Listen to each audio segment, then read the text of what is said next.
and welcome to Pre-K with Miss K. Today I'm joined by Mr. Tiger. We are so excited. Do you want to see an experiment in your mouth? Would you like to join us in doing an experiment that's in your mouth?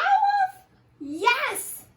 Okay, only two things that you need. You need an orange and you need some baking soda. I only got out a half a teaspoon of baking soda and put it on the plate. Today, we're not going to be doing an experiment on the table. Again, where are we going to be doing it at? In our mouth. That's right!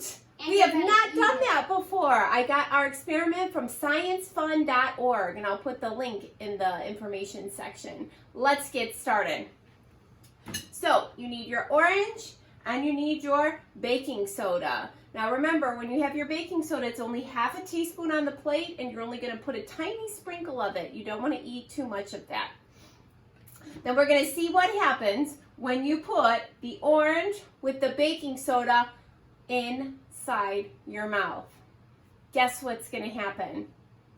An orange is considered to be an acid. Can you say that? Acid. Acid. The baking soda is considered to be a base. Can you say that? A Base.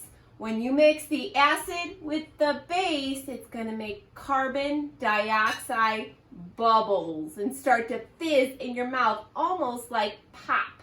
This is a quick, fun experiment for your mouth that you can do sometime this summer. Let's get started. First, we have our orange. I cut it up.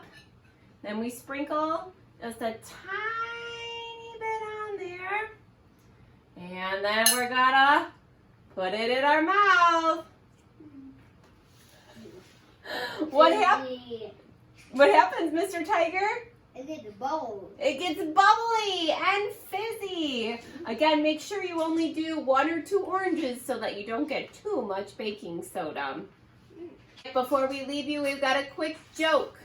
Why does an orange always win the running race? Because it's a ball. The orange always wins because it never runs out of juice. Thanks for joining us. We'll see you again next time. Bye, friends.